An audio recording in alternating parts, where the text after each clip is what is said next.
Welcome back knowledge track channel. Hello student, आप कैसे हैं?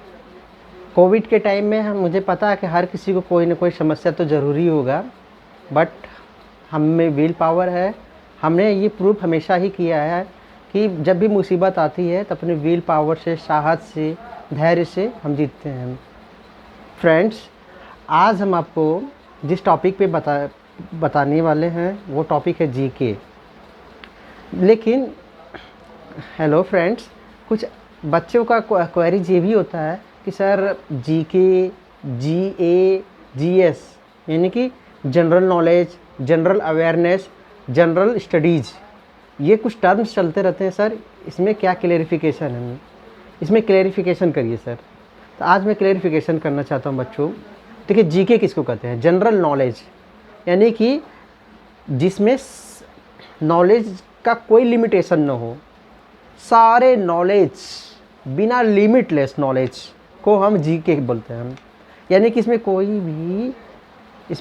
भी लिमिटेशन नहीं होगा। जीके में तो पता ही है कि कोई लिमिटेशन नहीं होता है। इसीलिए आप जब जीके की बुक पढ़ते हैं, जैसे ये देखिए, ये बुक है जीके की, तो आप इसमें history, geography, economics, politics, computer science, science में क्या, physics, chemistry, biology, inventions, sports, miscellaneous topics होते हैं, उन सब को हमको पढ़ना होता है। यानी कि इसमें लिमिटेशन नहीं होता है। और साथ ही अब हम आते हैं जनरल अवेयरनेस पे। जैसे जब हम बैंकिंग का पेपर देते हैं तो वहाँ पे जनरल स्टडीज़ नहीं लिखता है, वहाँ पे जनरल अवेयरनेस लिखता है वो। तो उसका क्या मतलब हुआ? उसका मतलब हुआ कि वर्तमान के कुछ महत्वपूर्ण टॉपिक्स हैं, उन पे आपका अच्छा कमांड हो करंट अफेयर्स के साथ। ठीक है बच्चों? लेकिन अब एक और टर्म्स चलता है आईएएस और पीसीएस जैसे एग्जामिनेशन में, जनरल स्टडीज़।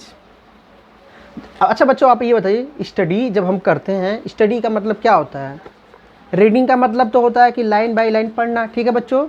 लेकिन स्टडी का मतलब होता है कि लाइन बाय लाइन रीडिंग करना, ठीक है, अंडरस्टैंडिंग करना, ठीक है, राइटिंग करना, ठीक है ना बच्चों। फिर रिवीजन करना, साथ में टेस्ट देना। यानी कि स्टडी में बहुत सारे प्रोसेस होते हैं बच्चों। तो इसीलिए जनरल स्टडीज़ में क्या होता है कि कुछ टॉपिक्स की डेप्थ में नॉलेज चाहिए, अंडरस्टैंडिंग अच्छी चाहिए, राइटिंग प्रैक्टिस चाहिए।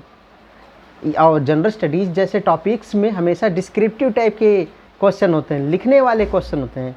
और जीके में क्या होते हैं? हमेशा टिक लगाने वाले क्वेश्चन होते हैं। ठीक है बच्चों? तो अब हमें पता है कि आप लोगों को समझ में आया होगा कि जीके, जीए और जीएस में क्या अंतर है। अब हम आते हैं जनरल स्टडीज़। देखिए, लूसेंट की बुक बहुत अच्छी होती है कंपटीशंस के लिए, इसको तो पढ़ना ही चाहिए बहुत अच्छे से। अब हम देखेंगे कि लूसेंट में एक टॉपिक लेते हैं, कोई भी एक टॉपिक। जैसे देखिए, अब हम स्टार्ट करते हैं जैसे इसमें स्टार्टिंग ही टॉपिक से हिस्ट्री का, व्हाट इज हिस्ट्री।